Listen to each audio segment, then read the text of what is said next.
Hey everybody, and welcome to the Bryan Foltice Behavioral Finance Podcast. My name is Bryan Foltice, and I am an Associate Professor of Finance at Butler University in Indianapolis, Indiana. And my goal is to teach you about the areas of behavioral finance. Today's topic is talking about our heuristics and biases as they influence our financial decisions. So the financial impacts from some of these errors that we make with our decision making. So thanks everybody for watching. Hopefully you're enjoying the content so far. We come out with this every Tuesday, and I'm having fun doing this. Got my new office now that I'm excited about, and making our way through, trying to help people learn about behavioral finance. And if you haven't already, please make sure you like and subscribe. Would love to hear from you. And you can find me on Instagram or on, I think, any podcasts that are out there right now. I've linked myself up to as many as I could, so hopefully getting the word out about behavioral finance and learning a thing or two. So anyway, thanks again, everybody. And we're going to just go ahead and jump right into the content, as some of the stuff is going to overlap with the content that we had in the last 3 episodes, not directly, but just as a piggyback to it. So remember, our heuristics come from expectations that influence perceptions. So if most people are saying good things or bad things about a company, we're going to seek out that information that seeks to confirm what we want to know. So whether it's a company, or if you are what we call a perma bear or a perma bull, you're going to find the information that tries to confirm that. And of course, you know, some of these perma bears are going to be eventually right a lot of the time, and they paint a fairly convincing doom and gloom scenario. And I do think that some of the risks that we have out there are sometimes underweighted. But nevertheless, they've been wrong for the last 15 years. So if you're just going to stay in cash, then you've completely missed a tremendous bull run since 2008 or 2009. So anyway, we have to be careful on this information and understand that, hey, am I going down a confirmation bias rabbit hole, or is this something that is balancing me out? So when we talked about a couple of podcasts ago, this diversification heuristic. So this kind of comes to the buffet that we talked about, where you want a little bit of everything because you don't want to miss out or feel any regret around this. We also, in our retirement accounts, we also try to do the same thing. We tend to buy just a little bit of everything that's offered, for the same reason that we don't want to miss out on the buffet. And but what ends up happening is our portfolio allocation is not essentially true to our own risk preferences or our risk tolerances. That's just basically going to be a random way that our retirement accounts have been laid out for us. So if our retirement accounts have mostly bonds in them, and I pick one of everything, well, then I'm going to have way too many bonds in my portfolio, you know, for being a 20-some-year-old who should be in stocks. You get the point. So what this is actually called, this diversification heuristic, is we call this naive diversification.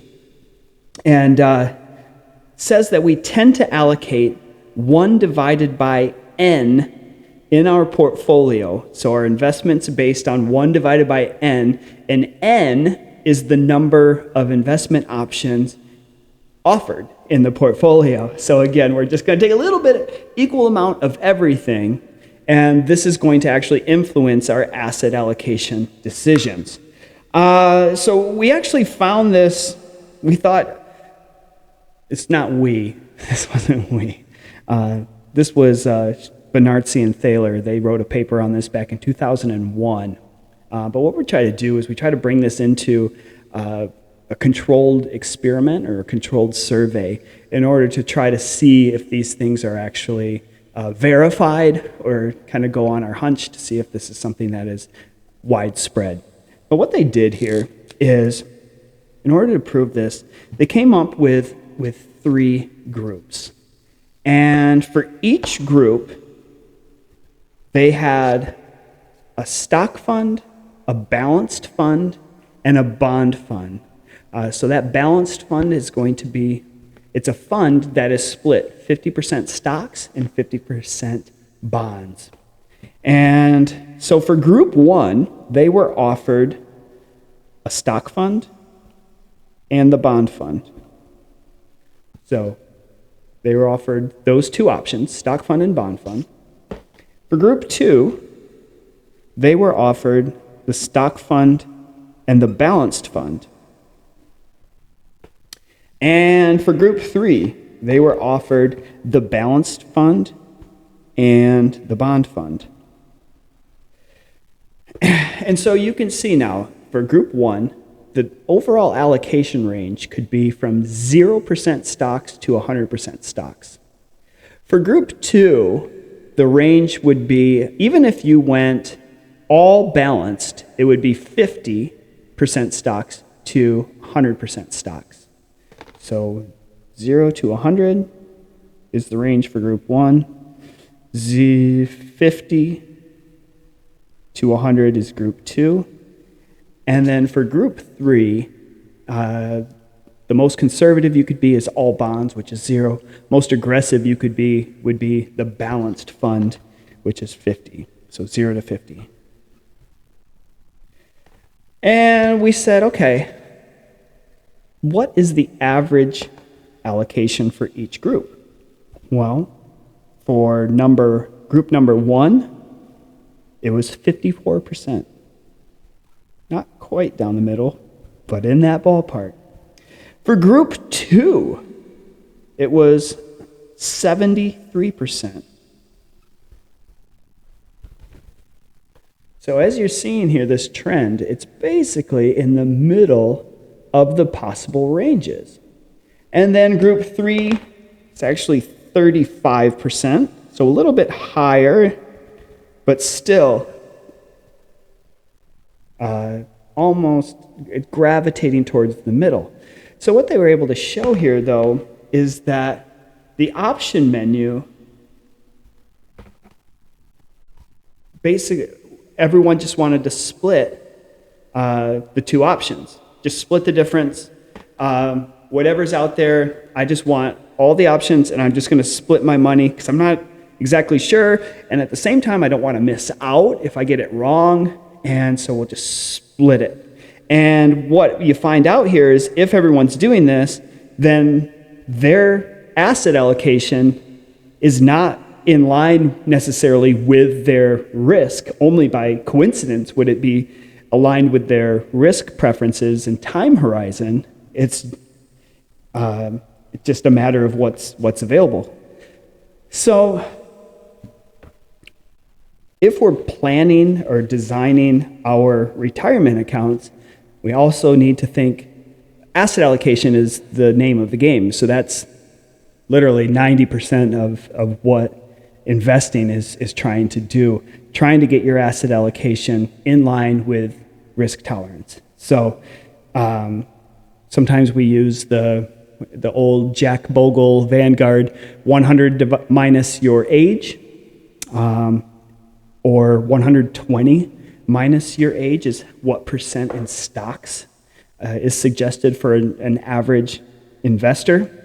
And so that means, what if I'm 42, so I feel like 58% in stocks is a little bit lean, but so I'm probably, if I was 120 minus 42, that would be 78, which is a little bit closer to what my asset allocation, I think I might be just a bit south in my retirement account from that. But anyway, I thought this really interesting when I found this quote. It says, "I visualized my grief if the stock market went way up and I wasn't in it, or if it went way down and I was completely in it. My intention was to minimize my future regret. So I split my contribution 50-50 between bonds and equities. Sound like you? Sound like me? I can think about that. That quote is from a man named Harry Markowitz, who was the original founder of modern portfolio theory. So he drew the efficient frontier, which capital asset pricing model was built off of. And he says, I just want to minimize my future regret, so I'm just split my contributions down the middle. Should have thought about my own portfolio theory, but I just went straight down the middle. So this is what we call naive diversification, and we need to be aware of that in our own decision-making processes, but also our clients if you're managing people's money. The next one piggybacks off of this information overload. Now, of course, we talked about wine selection, and the less selection meant more participation and more buying. And even though having larger amounts of samples made for a more pleasant experience, it led to less buying activity. Well, what we found is information overload. If you have a retirement plan that you are offering your employees, simpler is better most of the time. And we found that anywhere up to about 10 options is where you're going to receive maximum participation. So the maximum percentage of new employees starting their retirement accounts is where it's 10 options. And what you'll want to do if you're actually behind that design is knowing that not only is it 10 options, it's also this naive diversification. So you want to be really careful on which options are being provided as well, knowing that there's going to be a tendency of employees to gravitate towards that 1 divided by n in their portfolio. And so we found out that after 10 options, participation decreases, and Vanguard says that for every additional 10 options, participation decreases by 2%. So each time you add it. So the theory and the idea sounds really good. We want to provide a number of options and many, many different alternatives for our employees because each individual is different, and I totally get that. But we have to balance that benefit against the cost of these. Many people are overwhelmed when they're starting their new job. Their retirement decision is buried in a pile of paperwork that's, a little phone book thick, it seems like sometimes when you're filling out that new paperwork or going through all these electronic forms. And we often overlook that one of the most important decisions that people are going to make in their financial lives is buried in that stack of things, and we never give it adequate time and adequate support to actually assist people in this crucial decision. We talked about ambiguity aversion a couple of podcasts ago, and what we found in our investment decisions is that ambiguity leads to under-diversification. So we tend to not diversify, and the only free lunch in markets.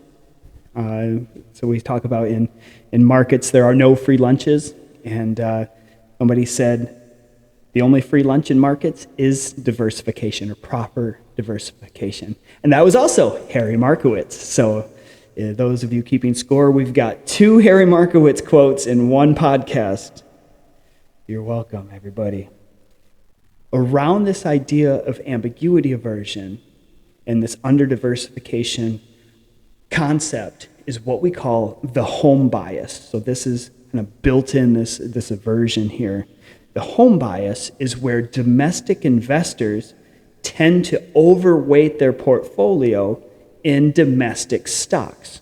So if you're from the US here, we're going to overweight our portfolios with US-based stocks and underweight international stocks. And historically, if you look at it, these are not perfectly correlated, which also means that there's an opportunity for diversification.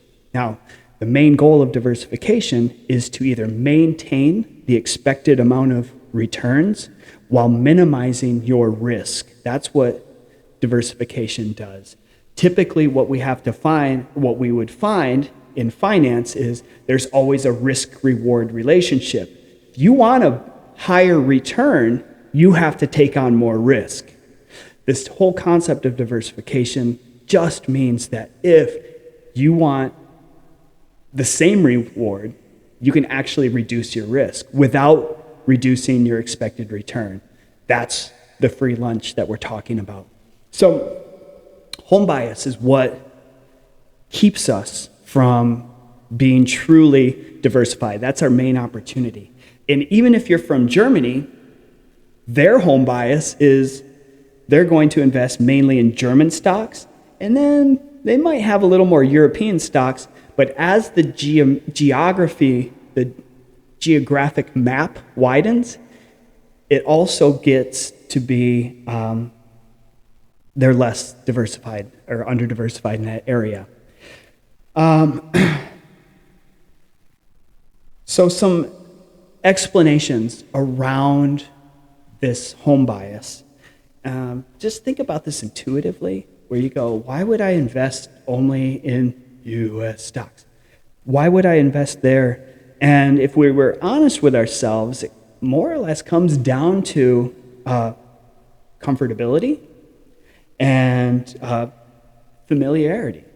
So if I'm more comfortable in what I know, then I'm going to stay invested in there. If I'm familiar with the companies and the stocks that I could own in the United States, I want to be invested in that. Now, I'm not saying, don't invest in things that you don't understand, or don't invest in things that you don't know. I'm just saying that there are similar companies or similar stocks in Japan that there are here in the United States. And that Japanese stock could conceivably provide that diversification that we're looking for. But again, we have to override our natural desire to want the familiarity and the comfort of just being in our own backyard. We could also be excessively optimistic about our own prospects and a little bit more negative about those that the prospects of other countries that we don't necessarily know that much about, especially if we have some patriotism or something like that. So, well, no, we're the best and we have to be. And so why would I invest elsewhere? Because they're just not as good. Well, you're going to miss out on an opportunity for diversification as well. What else here? The third one, there are some institutional restrictions depending on what you want to buy. That means like availability.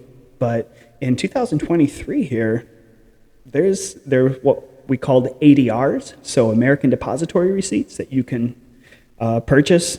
I can go on to the New York Stock Exchange and buy Deutsche Bank. Not that I would, not that I would want to at the moment, but you could buy it. It's DB, and it's just a converted from the Xetra DAX in Frankfurt.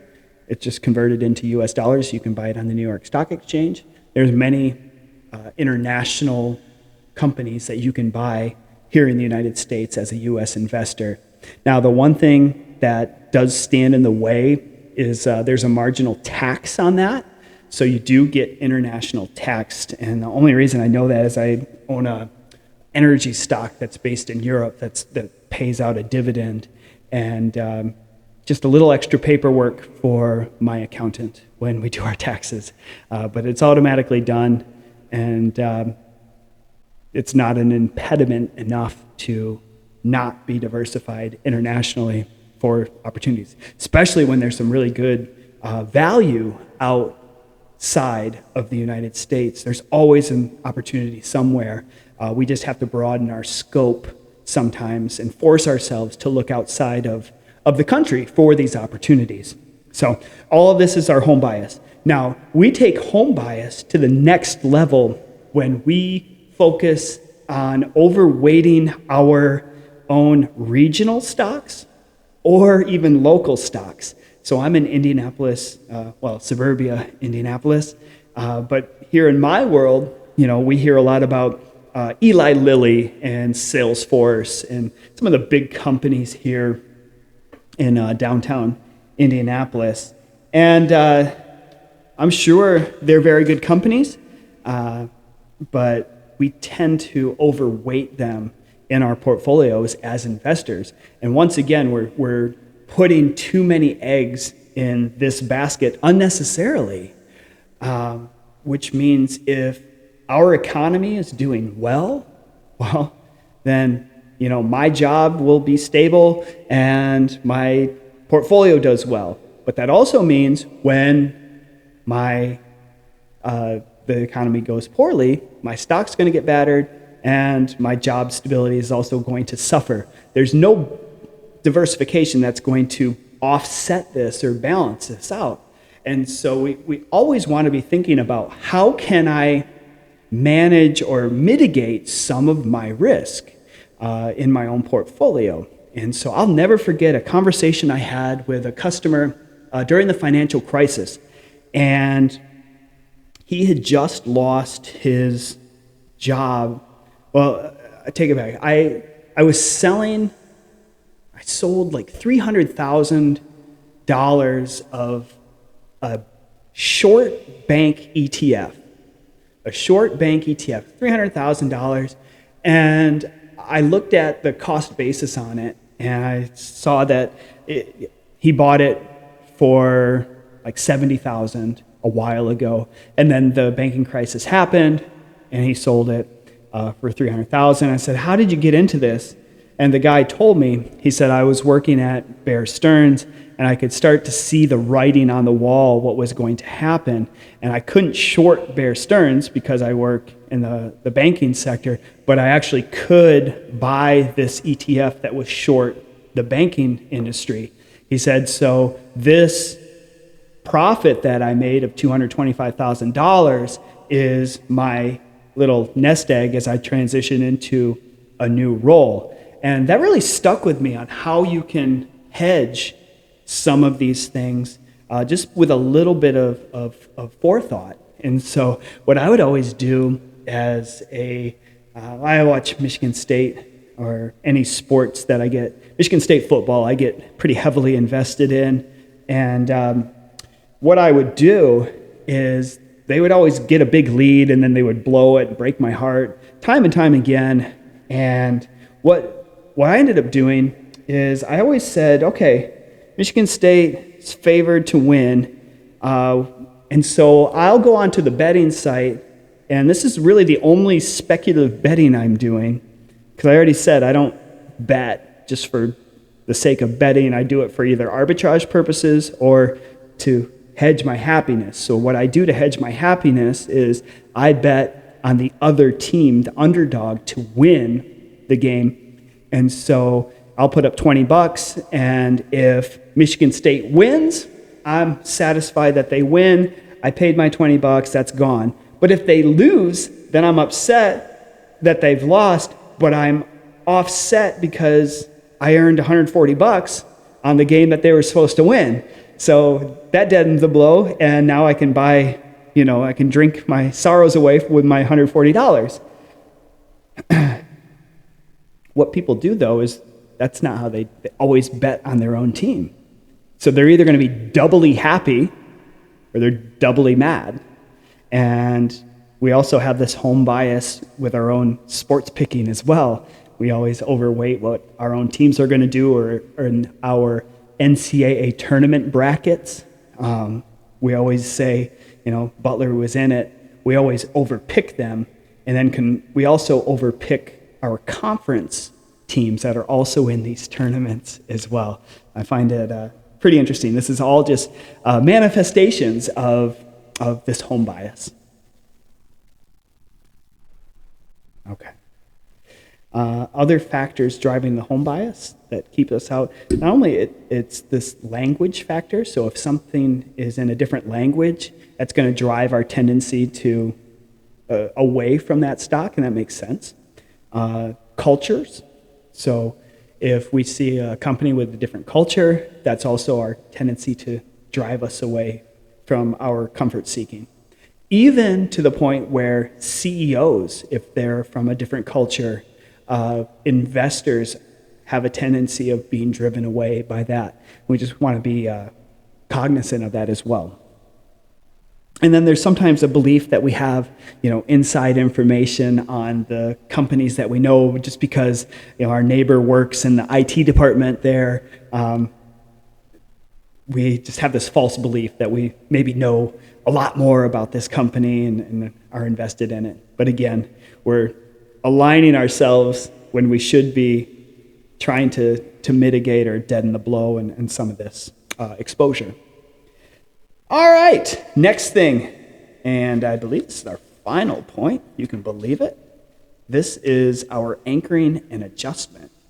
So an example I use is now in real estate. And imagine if you have the same house and this was not me again, this is just a study that was done, had the same house and then sent two groups of appraisers to come out and appraise the house. And for group one, half of the appraisers saw a listing price of $659,000. And their average appraisal was $678,110. So there's group one. List price, $659, and appraised a little bit higher at $678. Group two.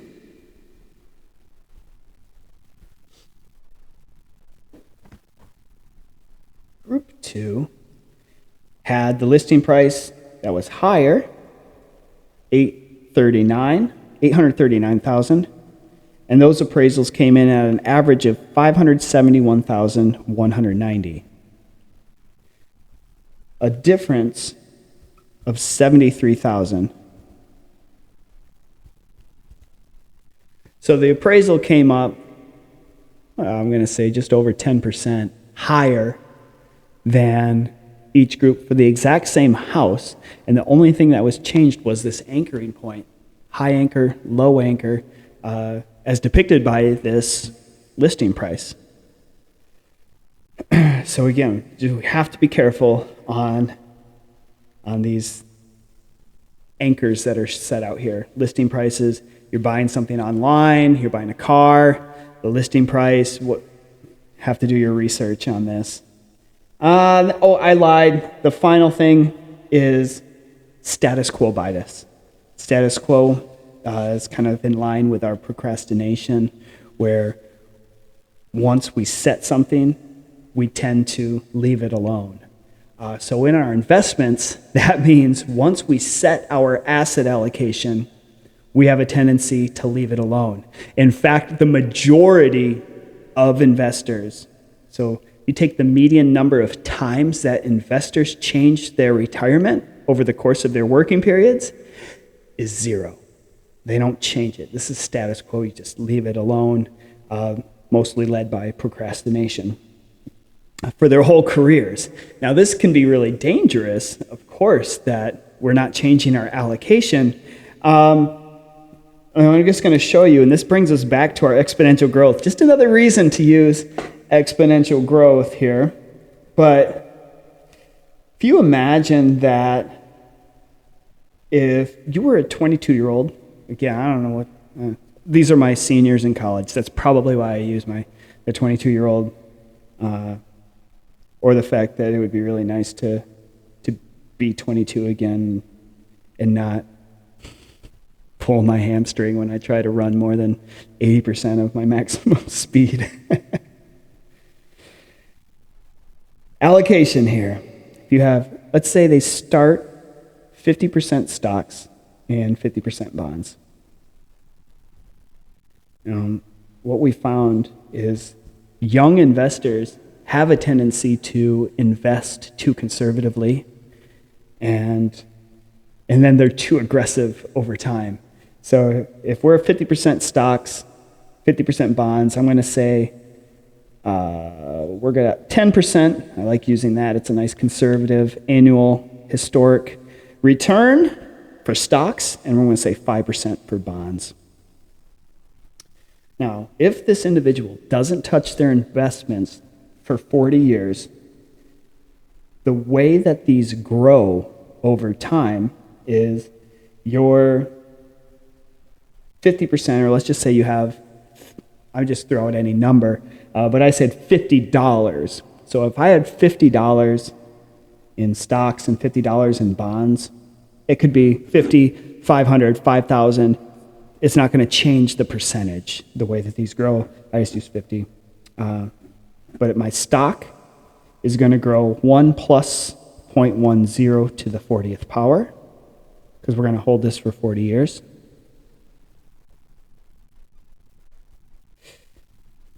That is going to grow to $2,262.96.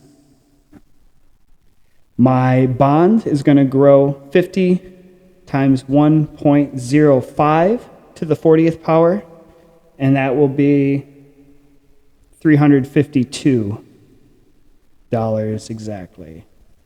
All right, so once again, through this, you can see that having double earnings, okay, 10 is 2 times as many as 5, see what that does over time. Has over 7 times when it grows for 40 years. So what that does, if I take my overall portfolio, is that gives me 86.5% in stocks and 13.5% in bonds. So now I've got this drift where if I don't touch it, I'm going to drift more aggressively into the stock fund that's earning more over time, when in reality, as I'm approaching retirement at the age of 62, I should be more conservative than the 86.5%. So what I tell the students is, as far as rebalancing and checking your portfolio, you've got a majority of people who don't change it at all. And then you've got some people who look at the stock market every day, and that's also potentially problematic if you get emotions linked into that. So we call this is again one of our myopias, where if you're checking your portfolio every day, you are going to experience losses between 45 and 50% of the time. Historically, each day the market goes down, which means you're going to feel a loss, and you look at if you think about your portfolio, you have $1 million in your portfolio, and market goes down 2%, you just go, oh, shit, I just lost $20,000 today. And all of a sudden, you have a couple of those, that's going to lead you to some panics, and you're going to reverse out and sit in cash because you're freaking out, and then the market goes up again. So you have these people who are very emotional, and I say, with your retirement accounts, you have a long-term time perspective. Rebalance your account once every year. You can go in every year, just take a look at what you have, kind of rebalance it to where you are in life. So once again, if I'm 42, I'm looking around 75% of my portfolio in stocks, a little bit of fixed income, and you're actually earning money now on fixed income, which is good. It hasn't always been the case for the last few years when you haven't gotten any considerable earnings and only really downside risk to your bond portfolio. So once a year is when to do this, and I hesitate to check my retirement account for the very same reasons of not getting emotionally attached. I mean, I've got my TV behind me here, and whenever I'm working in my office, I like watching CNBC just for a little while, just to see how markets are doing, get a sense of it, but I need to detach my long-term decisions with what is going on a day-to-day basis. And just find myself right in the middle somewhere. You can watch it, but not being too attached. And so I don't check my portfolio. Typically it's I try to do once a quarter. Yeah, so once a quarter is when I go in and I've got my spreadsheet that I update net worth on. And so I try to get the updated number of net worth. And that's really the only time. And then once a year, I'll go in and see if I need to change anything from an allocation standpoint. So I'm not just, here talking hypothetically about some of these things. I'm actually working on these things myself and trying to implement some of these best practices in my own financial decision making as well, and then passing that on to you to try to do the same in your own world. So with that, if you can believe it, we are done with this section or this chapter. We have one more topic to discuss in our next podcast, and that will finish our second of 3 sections of this course. So we are plugging right along, and this is podcast number 11. I hope you're enjoying this content, and when we come back, we're going to talk about overconfidence and the ramifications of overconfidence. So something to look forward to next week. If you haven't done so, please make sure you subscribe so you can follow along with us as we continue on this journey.